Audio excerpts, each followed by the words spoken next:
Ça y est, c'est la trêve estivale pour la Formule 1 après le Grand Prix de Belgique. Il est temps donc de revenir sur la première partie de saison avec les fameux bilans équipe par équipe. 10 vidéos en 11 jours sur chaque équipe de F1. Et on commence par le leader du championnat des constructeurs, Red Bull. N'oubliez pas de liker, partager, commenter et surtout vous abonner à la chaîne, c'est très important. Et nous, on est parti. La domination de Red Bull qui avait commencé à la deuxième partie de saison 2022 est terminée désormais. Red Bull n'est plus la première force du plateau, en tout cas sur les dernières courses. Et oui, parce qu'en début de saison, personne ne se doutait qu'une équipe allait revenir sur Red Bull, en tout cas pas aussi rapidement, parce que Red Bull a dominé le début de saison, notamment les premières courses où Verstappen mettait encore une claque à tout le monde comme il le faisait en 2023. À partir de ce moment-là, on pensait que la saison était pliée et que c'était terminé. Rendez-vous à 2025 avec le titre en poche pour Verstappen, le titre pour Red Bull, et c'est fini.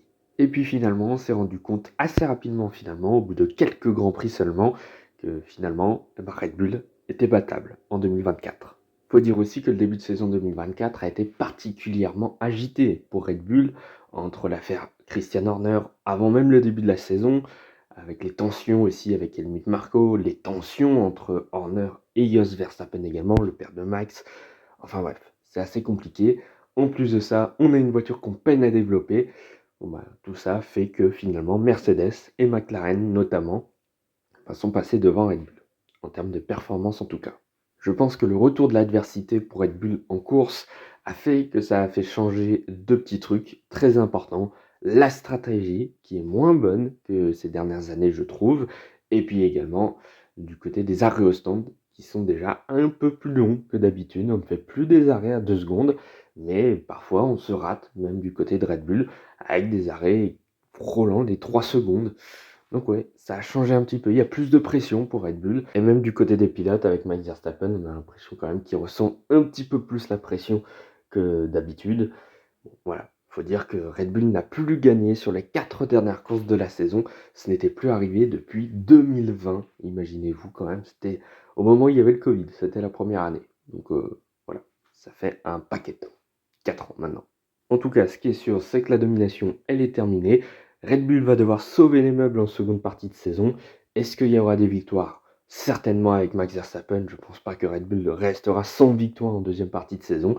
Mais ceci dit, pour le titre constructeur, ça va être très très compliqué, très délicat. 42 points d'avance seulement, j'ai envie de dire, sur McLaren, qui eux ont 2 pilotes qui scorent, contrairement à Red Bull, où ils ont plutôt un pilote et demi, avec Verstappen qui fait une bonne partie du travail pour Red Bull. Pour Perez, c'est beaucoup plus compliqué. On reparlera de son cas quand on va parler de Sergio Perez et de sa première partie de saison. Que dire de la première partie de saison de Max Verstappen? Eh bien d'un côté, on a le pilote qui a dominé le début de saison, au moment où Red Bull avait encore une voiture compétitive. Il a quand même remporté 7 Grands Prix cette saison.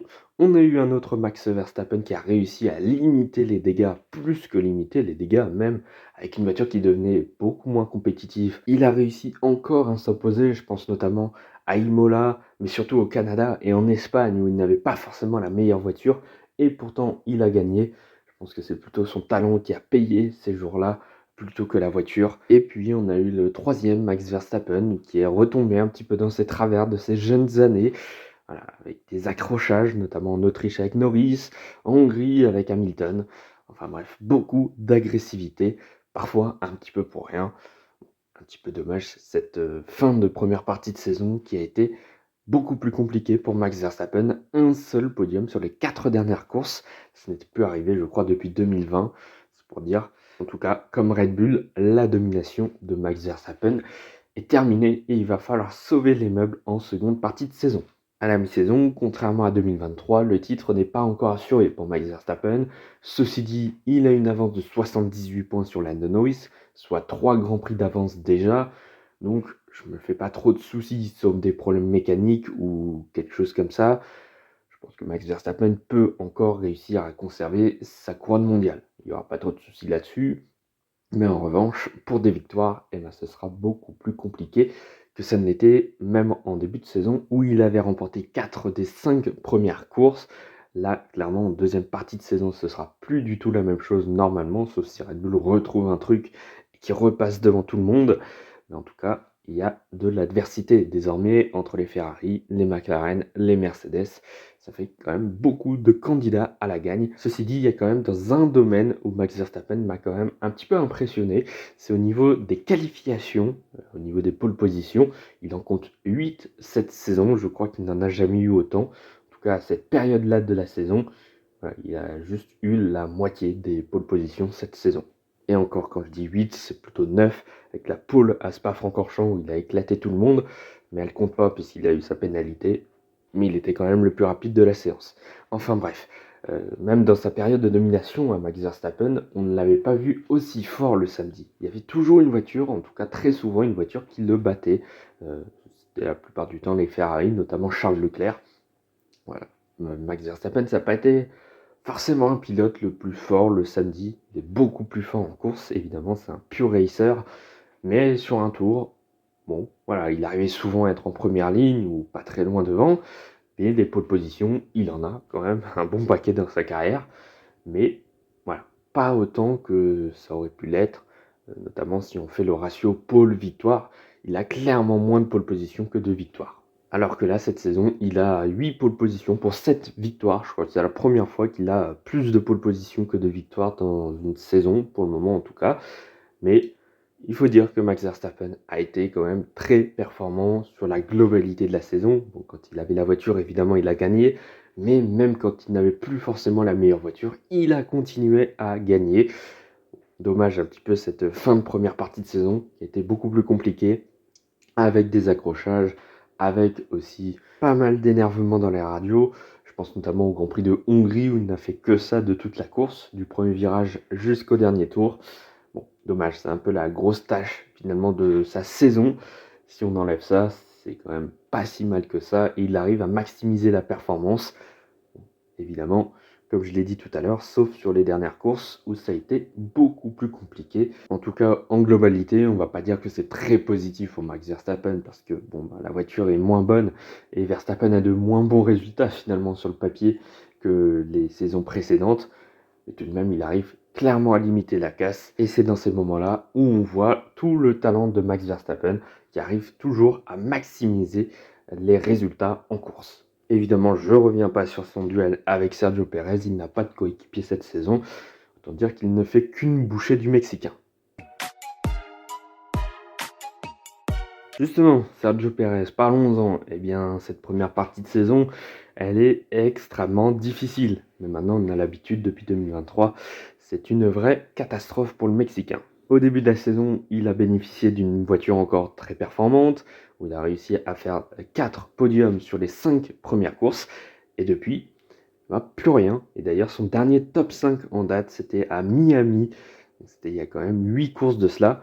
À part ça, eh bien sinon, sa meilleure position, c'est 7ème sur les 8 dernières courses. Ça fait mal.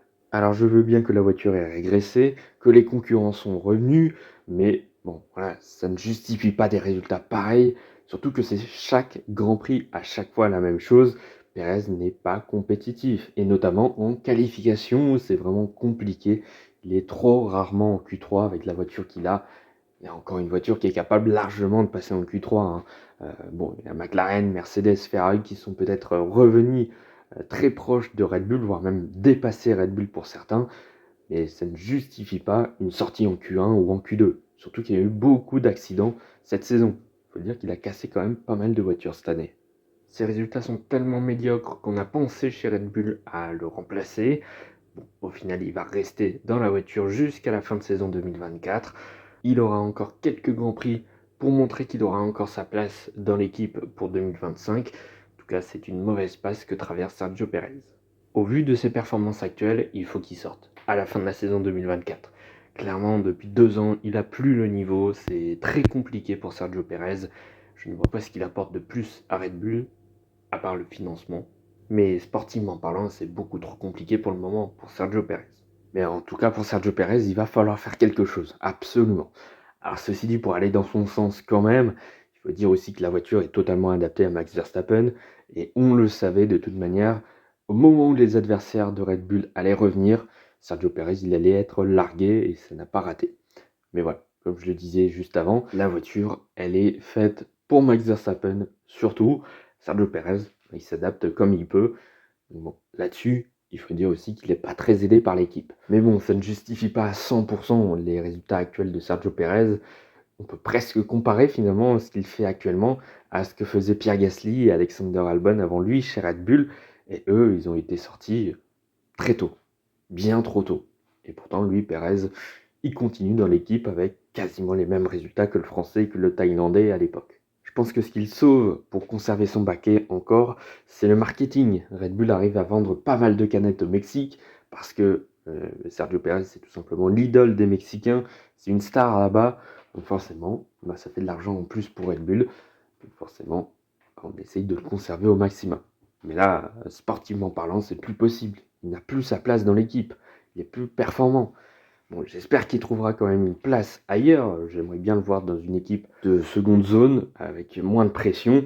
Et puis on a vu à l'époque ce que ça donnait dans une équipe moyenne. Il arrivait toujours à faire de belles performances. Maintenant, on ne saura pas s'il retrouvera son niveau d'avant après cet épisode Red Bull. Bon, en tout cas, pour le moment, il est toujours dans l'équipe Red Bull. Mais s'il reste dans l'équipe en seconde partie de saison, ça va être beaucoup compliqué pour Pérez. Sauf si Red Bull arrive à retrouver quelque chose pour revenir devant.